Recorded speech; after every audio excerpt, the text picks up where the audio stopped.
अब ये क्या सही है क्या गलत है, इसके बारे में सारी इन्फॉर्मेशन आज आपको मिलेगी कि मेटाबॉलिज्म होता क्या है और इससे किस तरीके से हम अपना वेट कम कर सकते हैं। तो हमारे पास इस पे बात करने के लिए हैं समन इश्तियाक, न्यूट्रिशनिस्ट है, और हम इनसे पूरी डाइट भी पूछेंगे कि किस तरीके से हम अपना वेट भी कम कर सकते हैं। अस्सलाम वालेकुम। वालेकुम अस्सलाम। कैसी तबीयत? मैं बिल्कुल ठीक, आप कैसी हैं? ठीक ठाक। मुझे बताइए मेटाबॉलिज्म होता क्या है? अच्छा फ़िज़ा, ये हम स्टार्टिंग से सुनते आ रहे हैं मेटाबॉलिज्म फ़ास्ट है, किसी का स्लो है। बेसिकली जो मेटाबॉलिज्म है, इसको समटाइम मेटाबॉलिज्म भी कहा जाता है। मेटाबॉलिज्म इट्स काइंड इंजन, जैसे आपकी एक बॉडी के लिए जो इंजन होता है, आपकी बॉडी में जितने केमिकल रिएक्शन हैं, आप जो खा रहे हैं फूड, उसको जो प्रोसेस कर रहा है, वो एनर्जी में कन्वर्ट कर रहे हैं, वो सब कुछ हमारा मेटाबॉलिज्म करवा रहा होता है। और मेटाबॉलिज्म आपका बॉडी में एक स्ट्रॉन्ग, एक अच्छा मेटाबॉलिज्म होना बहुत ज़रूरी है। उसी से आपकी इम्यूनिटी, उसी से आपकी जितनी बॉडी के रिएक्शंस हैं, आपकी एब्जॉर्प्शन, आपकी डाइजेशन, आपकी गट हेल्थ, ये सारी जो है वो सही रहती है। अब हम दो तरह से चीज़ें अक्सर सुनते हैं अपने सर्कल में कि कुछ लोग कहते हैं कि मेरा मेटाबॉलिज्म बहुत फास्ट है। इसको उर्दू ज़ुबान में हम क्या कहेंगे? बेसिकली आपकी गट हेल्थ का, कुव्वत मुदाफ़िया, तो ये सारी चीज़ें जो है ना वो है ये मेटाबॉलिज्म। अच्छा। जैसे एक मशीन को चलाने के लिए उसका इंजन का होना, बहुत स्ट्रॉन्ग इंजन होना ज़रूरी है, और इसी तरह आपकी बॉडी को चलने के लिए आपकी बॉडी के जितने केमिकल रिएक्शंस हैं, आपकी सेल्स, डीएनए, ये सारी चीज़ें जो हैं, आपके जितने ऑर्गन्स हैं, ये सारा काम करने के पीछे आपका मेटाबॉलिज्म है। किस तरीके का असर डालता है? एग्जैक्टली, ये आपका मेटाबॉलिज्म अच्छा होगा, आपकी इम्यूनिटी स्ट्रॉन्ग होगी, आपकी इम्यूनिटी स्ट्रॉन्ग होगी, आप बॉडी में आपके जितने ऑर्गन्स हैं वो इजीली फंक्शन कर पाएंगे। बेसिकली दो तरह से हम अपने सर्कल में सुनते हैं कि कुछ लोग कहते हैं कि मेरा मेटाबॉलिज्म जो है वो बहुत फास्ट है, मैं जितना खा लूँ मुझे लगता ही नहीं है, मेरा वेट पुट ऑन ही नहीं होता। और ये बात है, देखा है एग्जैक्टली ऐसा है। और दूसरी साइड पर, but fast metabolism is good. आपका एक मेटाबॉलिज्म फास्ट होना, एक अच्छा होना, ये सही है। ऑन द अदर हैंड ये सुना जाता है कि हमारा मेटाबॉलिज्म बहुत स्लो है, मैं तो चलता फिरता पानी भी पी लूँ तो मेरा वेट जो है वो पुट ऑन हो जाता है। तो हवा भी लग जाती है, हवा भी लग जाती है, ऐसे होता है। सो बेसिकली ये होता है कि, और उसमें हम क्या करते हैं कि हम खाना पीना बिल्कुल छोड़ देते हैं और उससे क्या हमारा मेटाबॉलिज्म जो है वो फास्ट हो जाएगा। ऐसा नहीं होता। अगर आपने वेट कम करना होता है, आपने खाना होता है। सबसे ज़्यादा इंपॉर्टेंट ये है आपकी बॉडी में एक मेटाबॉलिज्म का स्ट्रॉन्ग होना, एक फास्ट होना। उसके पीछे जो आपकी डाइट है वो एक अलग स्टोरी है, उस पर आज हम बात करेंगे कि डाइट कौन कौन सी ज़रूरी है जो आपके मेटाबॉलिज्म को एक स्ट्रॉन्ग करती है। सबसे पहले ये देख लें कि आपका मेटाबॉलिज्म एक आपकी बॉडी का इंजन है, उसको सही होना बहुत ज़रूरी है। जिन लोगों का फास्ट मेटाबॉलिज्म है उनका ये होता है कि आप अपनी बॉडी की पूरी कैलोरीज काउंट करें।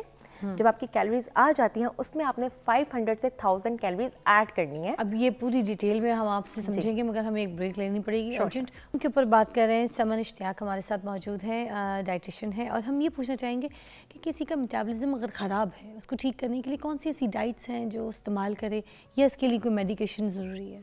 अच्छा फ़िज़ा, ये आपने बड़ी अच्छी बात की कि हम जब भी हमारी कोई चीज़ ख़राब होती है हम फ़ौरन कह देते हैं मेडिसिन खा लेनी है, या कोई ना कोई टोटके करना शुरू कर देते हैं, कुछ ना कुछ करना शुरू कर देते हैं। हर बॉडी डिफरेंट होती है, हर बंदे का मेटाबॉलिज्म डिफरेंट होता है। तो सबसे पहले सबसे ज़्यादा ज़रूरी है आप जो कीप योरसेल्फ हाइड्रेटेड, क्योंकि हर चीज़ को, हर बॉडी में आपके केमिकल रिएक्शंस को चलने के लिए आपका हाइड्रेशन बहुत मेंटेन करना बहुत ज़रूरी है। और सबसे जो आपका एक सॉलिड, एक नेचुरल है वो अल्लाह ताला की तरफ से आपका पानी है, वाटर इनटेक, उसको आपने मेंटेन करना है सबसे पहले तो। उसके अलावा जो हमारे ये सीड्स आ जाते हैं, फ्लेक्स सीड्स हो जाते हैं, सेसमी सीड्स हो जाते हैं, जिसको उर्दू में अलसी के बीज कहा जाता है, ये पम्पकिन सीड्स होते हैं, ये सारे तिल हो गए, ये सारे अपनी डाइट में इनको ज़रूर एंगेज करें रोज़मर्रा की। और इनकी सर्विंग होती है बेसिकली 1 टेबलस्पून पर डे। आप मिक्स करके इनका जार बना लें। ये पम्पकिन सीड्स हैं, सेसमी सीड्स हैं, तिल हैं, अलसी के बीज है, कद्दू के बीज होते हैं, ये इन सबको ये आप डिफरेंट पैकेट्स में भी और जार में मिल जाते हैं। इवन आपको ये किसी भी पंसार की शॉप से भी इसको मिल जाते हैं ऑर्गेनिक फॉर्म में। इनको आप ब्लेंड करके पीस के इनका पाउडर बना के रख लें। आप किसी तरह भी चाहे अपने शेक्स की उसमें डाल दें, अपने सैलड्स में डाल दें। इवन तिल रोटी बनाते हुए, अक्सर मैं पेशेंट्स को कहती हूँ कि रोटी बनाते हुए उसके पेड़े के अंदर डाल दें, या आप उसमें कर दें कि किसी तरह आपकी बॉडी की रोटी में एग्जैक्टली किसी तरह आपकी बॉडी में कंज्यूम हो जाएगी। कि वैसे अगर रो फॉर्म में नहीं खाया जा रहा तो आप बच्चों के सैंडविचेस में डाल दें, बच्चों के शेक्स में डाल दें, कि किसी तरह ही जाएं, क्योंकि ओमेगा 3 ओमेगा 6 है और प्रोटीन रिच सोर्स है, तो ये आपकी बॉडी के लिए, आपके मेटाबॉलिज्म के लिए बहुत हेल्दी है। अच्छा, तो इसको भी जैसे तिल वगैरह जो है, इसको भी अगर पीस के पाउडर के फॉर्म में अगर हम आटे में मिक्स करके खा लें, किसी चीज़ में ऊपर ऐसे छिड़क आप के खा लें स्प्रिंकल तो करके भी खा लें, आप सैलड्स की फॉर्म में खा लें। आप इनको किस तरह आप बच्चों, या तो जो तिल है वो तो रोटी में डाल दें, अदरवाइज जितना पाउडर है वो आप बच्चों के सैंडविच, ऑमलेट बनाते हुए सैंडविचेस में डाल दें, उनके शेक्स में डाल दें, या फ्रेंच टोस्ट बना रहे हैं उसमें डाल दें, कि किसी तरह हम अपनी बॉडी में इसको कंज्यूम कर लें। एक तो सीड्स, वो आपके लिए बहुत ज़रूरी है।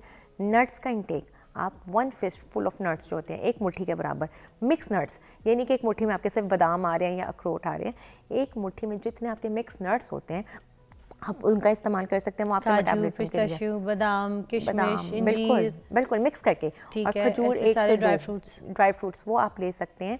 सीड्स की बात होगी, पानी का इस्तेमाल बहुत है। उसके बाद प्रोटीन इंटेक, जितने आपके लीन प्रोटीन है, आपके फिश है, आपकी दालें हैं, वो प्रोटीन का सोर्स है।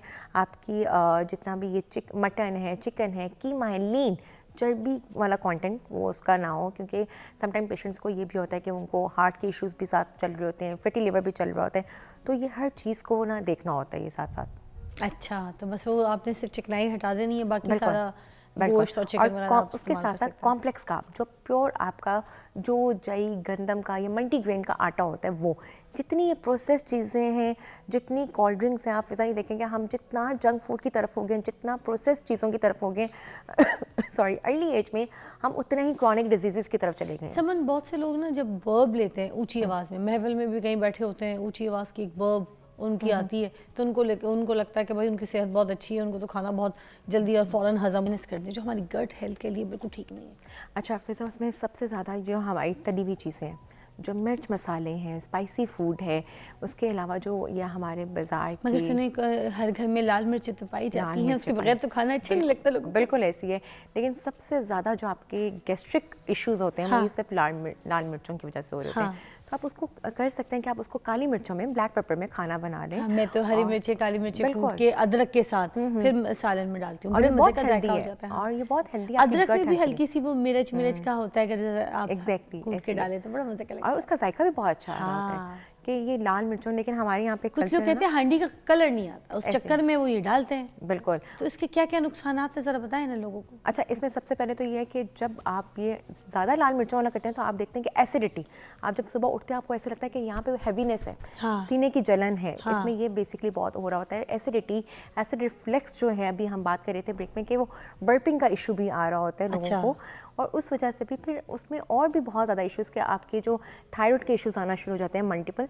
तो वैसे चाहे वो बच्चा हो या आपकी वैसे ही ओवरऑल फैमिली हो, आप ब्लैक पेपर, काली मिर्चों में अपना खाना बनाएं, और वो भी एक मॉडरेट क्वांटिटी में। ये भी नहीं कि आप काली मिर्चों का भी जो है वो ज़्यादा से ज़्यादा इस्तेमाल करें। खाना आपका हमेशा जो एक हेल्दी है वो एक प्रॉपर कुक होना चाहिए, लेस ऑयल में बनना चाहिए और लेस स्पाइसी होना चाहिए, आपकी ओवरऑल हेल्थ के लिए बहुत मुफीद है। ठीक है, लाल मिर्चें हटा दी, उसके अलावा और भी कोई ऐसी उसके अलावा चीज़ें जितनी आपकी तली हुई चीज़ें, आपका जो ये आपको इसमें से ये जितना है जंक फूड, प्रोसेस चीज़ें, कोल्ड ड्रिंक्स, आप ये देखें शाम के टाइम दिल भी तो करता है, दिल करता है, ऐसी है। और आप ये देखें कि जितना हम जंक फूड की तरफ चले गए उतना अर्ली एज में बच्चों में भी ओबेसिटी आना शुरू हो गई है, बच्चों में विटामिन डी की डेफिशिएंसी आना शुरू हो गई है, बच्चों में ही बोन हेल्थ इश्यूज आना शुरू हो गए हैं, और वो लेटर ऑन आपको जो है वो आपको क्रॉनिक डिजीज़ की तरफ लेकर जा रहे हैं। कुछ लोग कहते हैं हम तो फास्ट फूड घर पे बना लेते हैं, घर में तलना शुरू कर देते हैं चीज़ें। तो मेरी बात सुने, तली हुई चीज़ का जो असर है, जो फैट्स है बॉडी के अंदर, वो तो पैदा होंगे, चाहे आप बाहर का खाना खाएं या घर का। हाँ, सिर्फ ये कि हाइजीन का फ़र्क हो सकता है, मगर फैट्स तो आपको मिलने। बिल्कुल, और चाहे आप उसको जंक फूड को घर में बना रहे हैं, आपकी वाली बात कि आपको फैट्स तो मिल रहे हैं, आप कुकिंग मेथड्स पे चेंज कर लें, कि आप ग्रिल कर लें, स्टीम कर लें, बॉईल कर लें, इस तरह से लेस ऑयल में जो है वो उसमें बना लें, स्टीर करके बना लें, नॉन स्टिकी पैन्स पे बना लें। लेकिन आपका सबसे ज़्यादा मैटर करता है आपका कुकिंग ऑयल, कि आप किस ऑयल में आप बना रहे हैं। अक्सर हमारे यहाँ पे भी ये कल्चर है, एक बार ही खाना बना हुआ उसी ऑयल में दोबारा भी फ्राई किया जा रहा है, तीसरी बार भी किया जा रहा है, तो वो आपकी बॉडी के लिए बहुत अनहेल्दी है। तो एयर फ्रायर्स भी आ गए। बिल्कुल, आप उसका इस्तेमाल कर सकते हैं कि अगर अपने घर में ही बच्चों को नगेट्स बना के देने हैं, बर्गर्स बना के देने हैं, तो आप उसमें आप कर सकते हैं। लेकिन वो भी वंस अ वीक हो गया। बच्चों को ये या खुद भी याद डालें कि आप प्रोसेस चीज़ों की तरफ ना जाएं। प्रोसेस से मैं हमेशा ये बताती हूँ कि यहाँ से ही देख लें, प्रोसेस मीन कितने प्रोसेस से गुजर के वो फूड आपके पास आया है, तो उसके अंदर कोई न्यूट्रिएंट्स, हेल्दी न्यूट्रिएंट्स नहीं होंगे जो एक हेल्दी चीज़ों में होते हैं। अच्छा, मैंने देखा बच्चों से अगर हम अपनी एक्सरसाइज रखें कि हमने इनको ये खिलाना है और जिस तरीके की ग़िज़ा खिलाएं वो बड़े होने तक वही चीज़ें खाते हैं। जो बचपन में नहीं खाते वो जवान बुढ़ापे में भी नहीं खाते। ऐसे आपकी हैबिट्स बहुत ज़्यादा मैटर करती है ना, जो आपने बचपन में बच्चों को खिला दिया और जो हैबिट्स उनकी कर दी वही उनकी लेटर ऑन स्टेज तक जाएगी। सही बात तो ये आपने चाइल्डहुड से ही बच्चों में जो हमारी हैबिट्स रहेंगी वही बच्चों में कन्वर्ट होंगी। इस तरह से बच्चों को सलाद खाने की आदत नहीं होती क्योंकि बचपन में खीरा काट के देंगे नहीं, गाजर देंगे नहीं। बिल्कुल ऐसी है। हाँ, तो फिर बाद में एकदम से फिर उनको बोला जाता है ग्रीन चीज़ें नहीं खा रहे, सब्जी नहीं खा रहे, क्योंकि हम खिला नहीं रहे, क्योंकि हम खुद भी नहीं खा रहे होते ना। बेसिकली ये हो रहा होता है कि हम खुद भी उनके सामने बैठ के जो है वो जंक चीज़ें खा रहे हैं। तो आपका मेटाबॉलिज्म बेसिकली आपने इस चीज़ पे देखना है कि आपका मेटाबॉलिज्म सही होगा तो आपकी बॉडी के जितने फंक्शंस हैं, आपकी इम्यूनिटी है, जो आपका जो हर ऑर्गन है उसके पीछे आपका मेटाबॉलिज्म है। और लास्ट में पूछना चाहूँगी कि एक्सरसाइज किस हद तक काम करती है, मेटाबॉलिज्म या एक्सरसाइज जी इसको बेहतर कर सकता है? बिल्कुल कर सकते हैं। और आपने डेली 24 घंटे में से हाफ एन आवर अपने लिए ज़रूर निकालना है, मिनिमम आधा घंटा, उसको मैक्सिमम आप 45 मिनट्स या 1 घंटे की आप कर सकते हैं। जिन लोगों का मेटाबॉलिज्म फास्ट होता है उनको हम ये कहते हैं कि आप गैप के साथ करें, 2 दिन करें फिर 2 दिन गैप कर लिया, कार्डियो कर लें, 2 दिन करें 2 दिन गैप कर लिया, तो उनका मेटाबॉलिज्म थोड़ा फास्ट होता है। मतलब एक्सरसाइज का मेटाबॉलिज्म के साथ बड़ा गहरा ताल्लुक है। बहुत ज़्यादा और बहुत स्ट्रॉन्ग है। Thank you so much.